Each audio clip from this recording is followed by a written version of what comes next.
have I got going on today? Got a latex glove.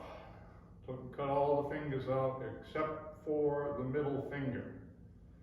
And you're going to say, all right, what the hell's that all about? Well, I happened to see a short video from Chuck Quinton of Rotary Swing. Chuck's been around a long time.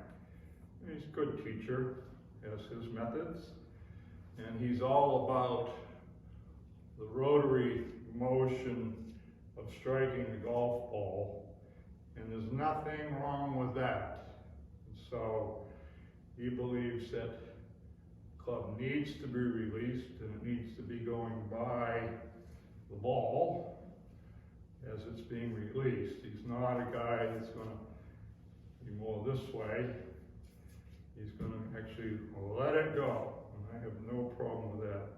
You know, the Bobby Joneses of the world played pretty well back in the day by releasing.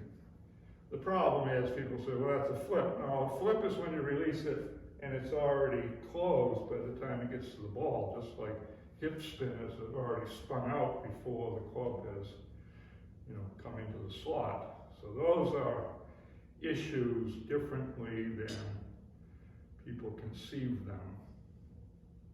At any rate, so this concept that he came up with the middle finger, and he's referring that as being the axial rotation of the club around the middle finger.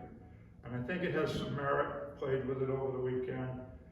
At first it seemed a little strange to be focused solely on the middle finger, but after a while I started to get into it and like, whoa, maybe there's something there.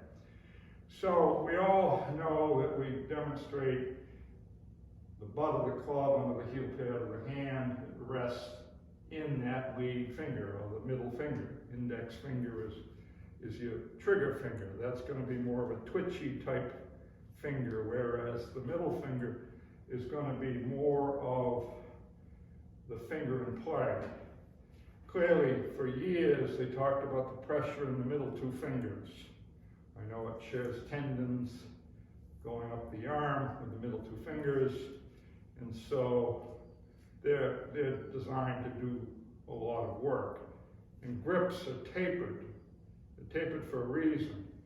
As centrifugal force wants to pull the shaft away from you, the taper takes all the fleshy part of the hand and wrings it out and makes it just locked in, which is nice. So you've used the flesh, you use basically all your whole jointing system. You want to radial load the joints where you get on the correct side of the joints. Same thing here. So that's where we're at.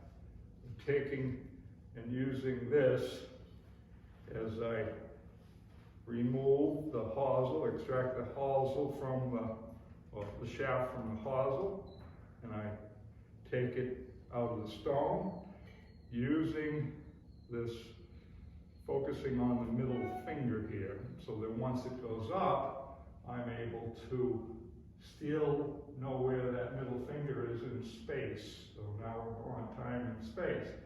And so just like throwing a javelin, I want to throw it away from me. And this gives me the ability to expand time. How do I expand time? Well, I don't really, but you need to be able to take time and break it more into milliseconds, just like a phone's capable today of filming at 240 frames per second. It's the same time, but you're able to see it because it's broken into more segments. And that's all I'm saying is take your time, whatever it is, and have it allowed to go into more segments so you can feel where you are in space. Don't jump time, that can be catastrophic.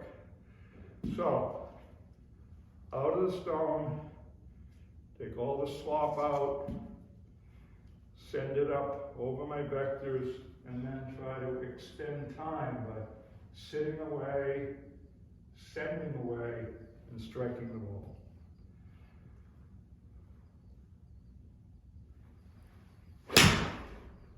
whole time I had a feel of where I was in space based on that middle finger. All right, just made a video from the caddy view with this middle finger as being the dominant factor of the axis of rotation, really the hand path, so that I'm trying to send away from me as I sit away from it, sit and rotate away from it. So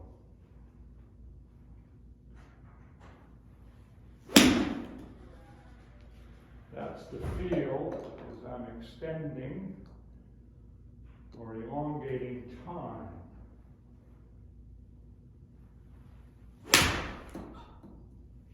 And that gives you time to create speed.